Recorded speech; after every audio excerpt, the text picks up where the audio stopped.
Hello everyone, I present to you a robotic transabdominal single dock retrorectus repair with upper TAR for post-sternotomy subxiphoid 6 by 4 centimeter incisional hernia.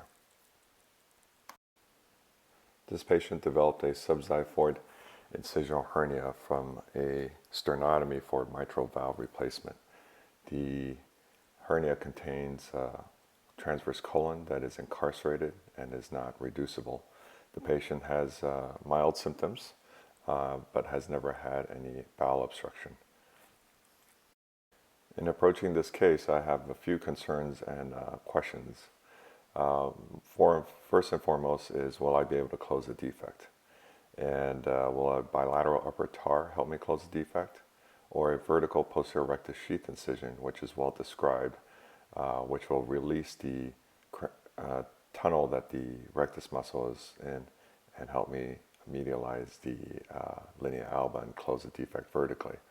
In a similar fashion, a horizontal posterior rectus sheath incision potentially could release the rectus muscle and allow it to stretch vertically and allow me to close the defect vertically.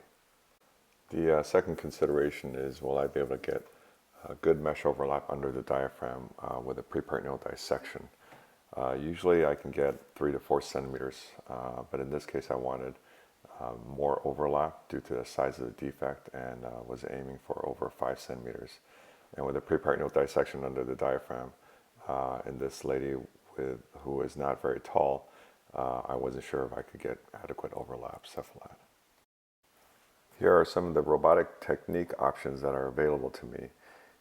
ETEP reef stopa with upper TAR. As many of you know, I love the ETEP operation and think it's great for most incisional hernias. However, in this lady, I didn't feel that it was the best option for several reasons. One being that she has a very loose abdomen and 87-year-old's tissue. I was worried that the peritoneum was going to be very thin and difficult to develop or maintain, which could potentially leave me with a very large gap between the posterior rectus sheath, in addition to the gap at the hernia sac. Also, a lateral dock probably wouldn't allow me to get adequate coverage of the mesh on the ipsilateral side because the TAR would not be able to reach as lateral as I would like. Therefore, ETEP was not my first option. The next option was robotic transabdominal preperitoneal with or without posterior rectus sheath release, as I had mentioned earlier, either the vertical or the horizontal release or both. And I felt like this was probably the best option in this lady. I can go in laparoscopically and assess the defect, assess her peritoneal integrity and strength, and also have the option of going retrorectus if necessary if the preperitoneal dissection did not go well. The third option was IPOM, plus or minus defect. I used to perform this operation laparoscopically with transfascial sutures and tacks along the costal margin, but I no longer perform this operation since I don't like the number of transfascials needed and the subsequent pain caused by the transfascials, and also the transabdominal preperitoneal and the transabdominal retrorectus repairs, I think, are far superior because they allow me to overlap the defect well, and also I do not need as much fixation of the mesh. The fourth option is what I term TASR, and you'll have to excuse me if this has been described before, but TASR stands for transabdominal single dock retrorectus repair. This is different from the usual double dock reef stopa repair. In this case, I would place 3 ports in the lower abdomen and then make a horizontal incision in both posterior rectus sheath to enter the retrorectus space, and use the peritoneum in the midline to maintain a single posterior flap and dissect up towards the costal margin. To get under the diaphragm, I would perform a bilateral upper TAR, and this TAR can be extended vertically in the lateral portion near the linea semilunaris if I needed to get a wider flap for a wider mesh overlap. This is a good option to start with, or I could start with a transabdominal preperitoneal and then convert to a TASR if necessary, if the peritoneum is not very thick, or I start putting holes in the peritoneum, or I need some kind of component release, and this would be a great way to perform a vertical posterior rectus sheath incision plus a horizontal posterior rectus sheath incision. Finally, there is the full bilateral TAR, which I thought would be overkill in this situation. I have 4 other good options, and this would be the last option in my armamentarium. So going into this case, I was planning to do a robotic tap plus or minus posterior rectus sheath release with the option of switching to TASR if I have trouble with the peritoneum, or if the defect just looked very big after distension and I really felt like I needed some kind of component separation. So that was my plan. So I started laparoscopically, and here you can see the upper abdomen with the large defect. As you'll note, the peritoneum is very thin. She has very little preperitoneal fat. So immediately I was already thinking that tap, well, in my hands, would be very difficult, and I may have to go with a TASR procedure. So I placed the robotic ports as shown and used a forced bipolar in the left hand. Unfortunately, the video recorder was not turned on at the start of the case, and we didn't realize it until I got to this point of the operation, so I'll try to describe what I did initially. First, I made a horizontal peritoneal incision in the midline to develop the preperitoneal space by bringing down the falciform ligament, which went well. But as I went laterally, where the preperitoneal fat disappeared, her peritoneum became extremely thin. I probably could have developed it, but I felt like it was going to take much too long for me, and potentially I would still put several holes in it. So I decided to convert to a TASR operation and made incisions bilaterally through the posterior rectus sheath. Then I made vertical posterior rectus sheath incisions just lateral to the linea alba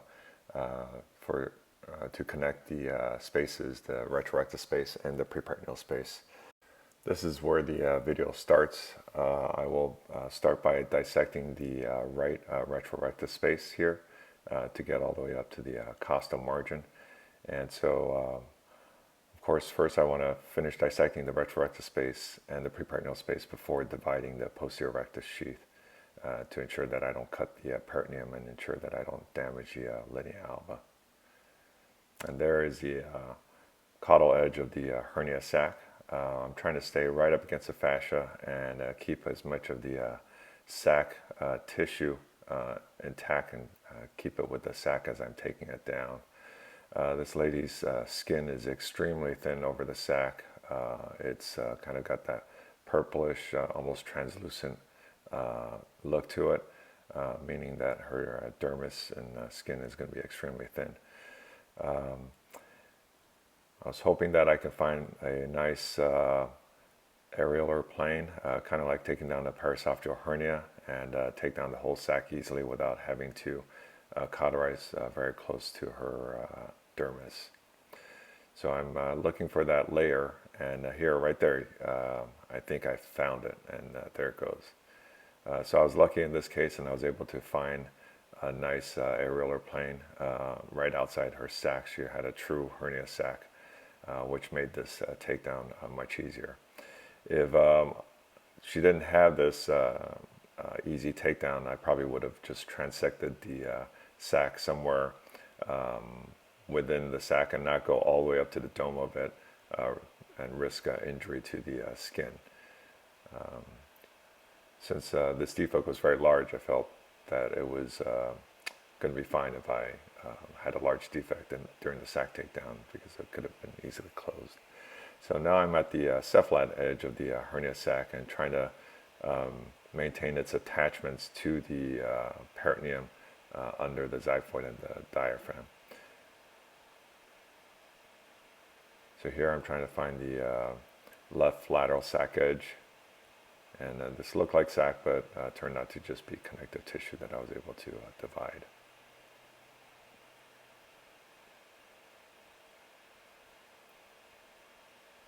And the great thing about working up here is you don't really have to worry about bowel or any other critical structures at this point, so I can use cautery very generously to maintain hemostasis. So here is that transition where the sac from anterior to the abdominal wall transitions into the peritoneum underneath the xiphoid and diaphragm. So I'm just completing the linea alba division all the way up to the level of the xiphoid.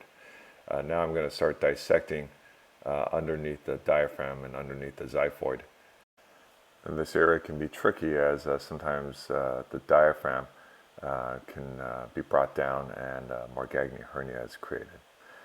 So in order to get from the retrorectus space into the subdiaphragmatic space, I do have to perform an upper TAR. And this is what I'm prepping to do right now.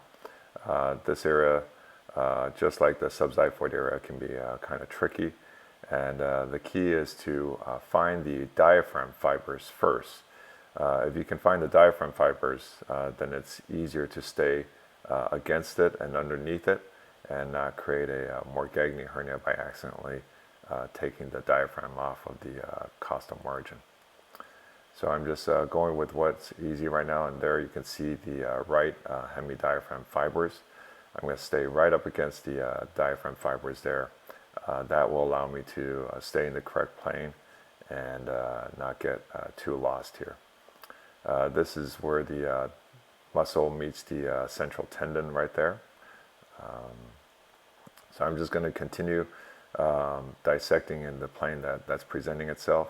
Looks like right there I got into a different plane, so I wasn't quite sure what was happening. So I'm going to stay more on the peritoneal side rather than risk cutting through the central tendon and potentially getting into the pericardium.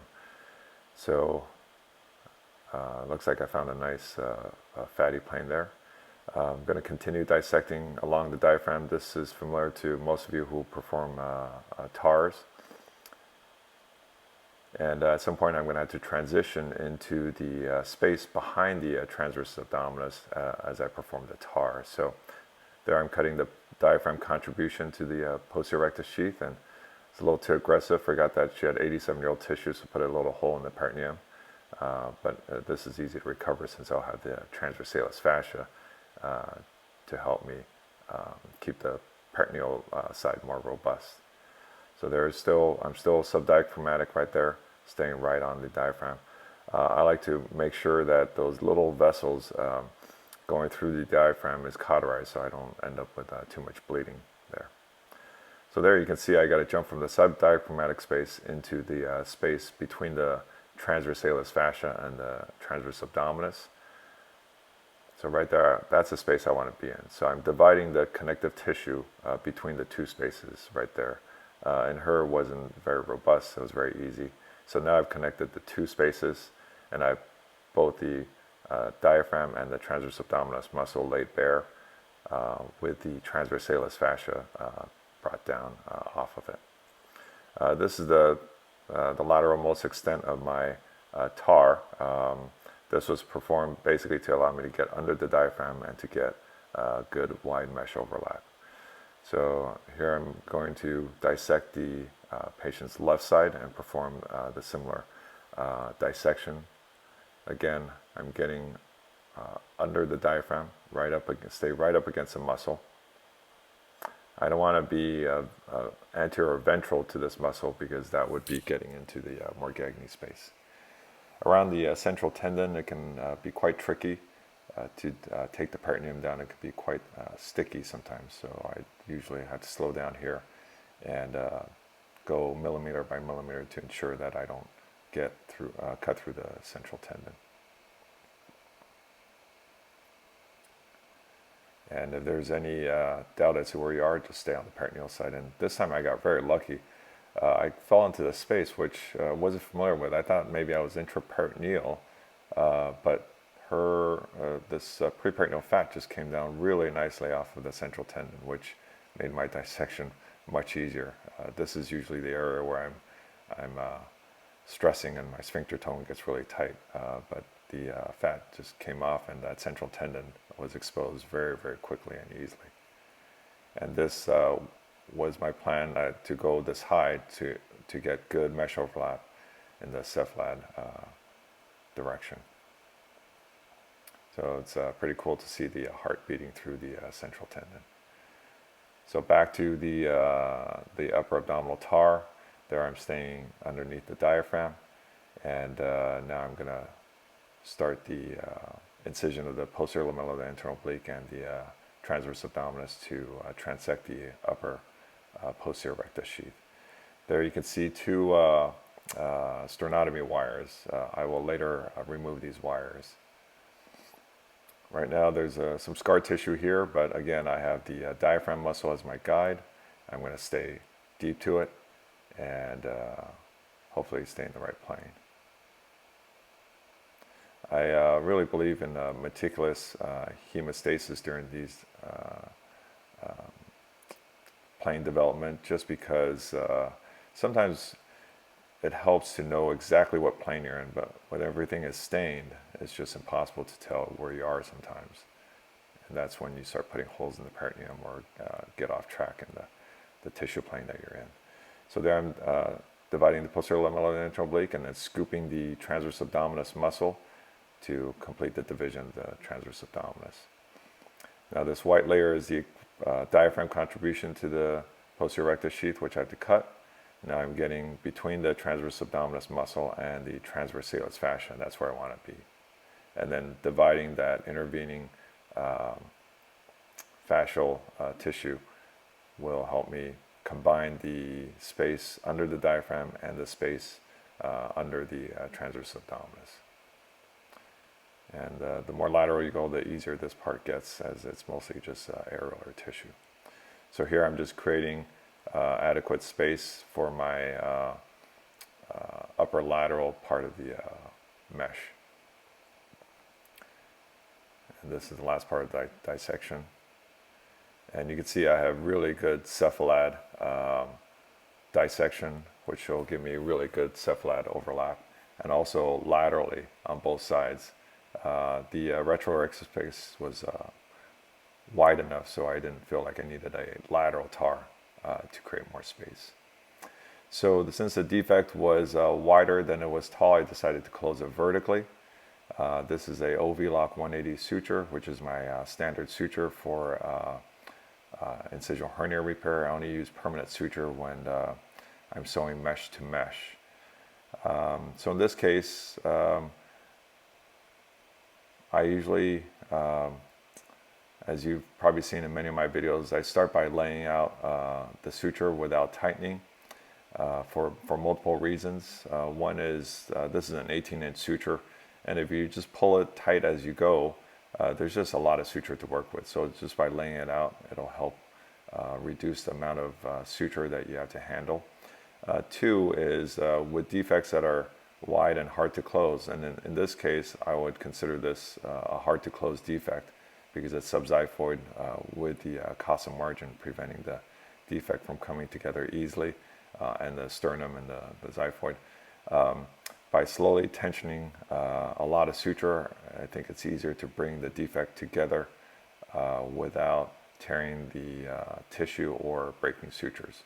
So there you can see I'm progressively tensioning the suture to slowly allow the muscle to elongate and allow the abdominal wall to relax and close this defect. I did get bites of the subcutaneous tissue, but because her skin was really thin, I did not do that with every single bite. Now I decreased pneumo down to 8 millimeters mercury to make this closure a little bit easier. So as you can see, I pull the suture until it's somewhat snug, but I don't force it because at this point I want the muscle to continue to relax. So I just move on and continue to throw some more stitches, and then later come back to tighten the sutures even more. So here I'm near the end of it, so I'm going to go back, and you can see it slowly comes together without too much effort. I'm not going to break any sutures or fray the suture or weaken it.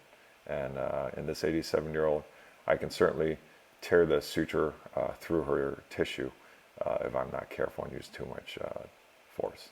So there are the two sternotomy wires that I will later remove from the body. So I'm completing the last, I believe that's the last stitch on the patient's left side there, or maybe there's one more. And some of you may have noticed I left a more posterior sheath on the linea alba than I usually do. I wanted to make sure that with each suture bite I could get 2 layers of fascia, both the anterior fascia and the posterior fascia, to really make sure that my suture doesn't pull through. So there you could see the defect coming together. I would say this came together fairly easily overall with the progressive tensioning method. And just to make sure that it was nice and tight, just a little bit more cinching.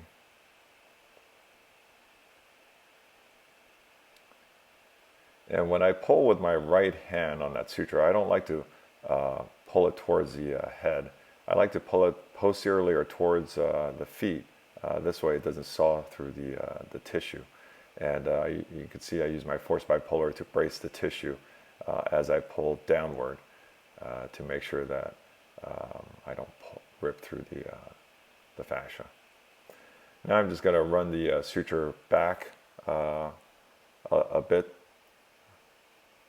I think it does help reinforce the closure a little bit. So next I was measuring the mesh, and you can see I have good overlap, at least 7 centimeters superior to the defect. And the space was about 16 centimeters, so I was going to just use a off-the-shelf 15 by 15 centimeter piece of barred soft mesh. And just making sure I have good inferior overlap, and there was at least 7 centimeters there. So next I finished running the suture back. I did the measurement at this point just so my tech could cut the mesh and get it all ready, just for efficiency's sake, so that once I finish this row of sutures, he'll be ready to insert the mesh. And just small bites all the way back. This also locks the suture to ensure that it doesn't unravel under tension.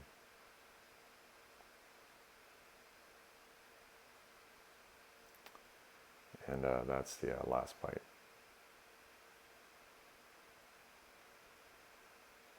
So you can see the nice large space that I've created.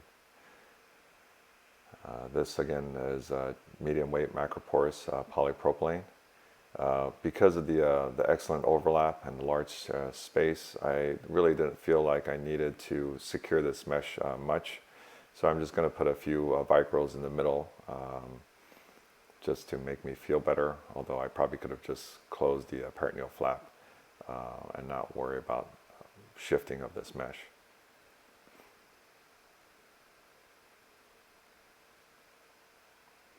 That's a 3/0 Vicryl. Just 2 interrupteds down the center. You can see this blue line or purple line that I drew down the center of the mesh. That really does help me with orientation. In this smaller piece of mesh, it's not that important, but when the mesh gets larger, it's very important to put that vertical mark down the center.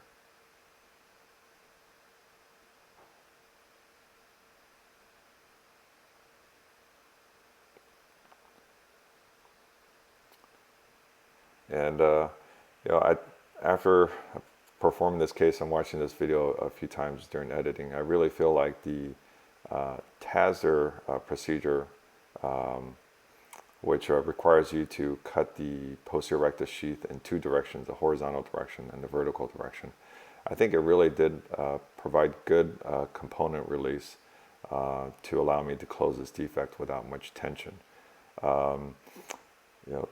Compared to the TAP operation, I would say it's maybe faster since that retrorectal space is really easy to develop compared to developing the preperitoneal space behind the posterior rectus sheath.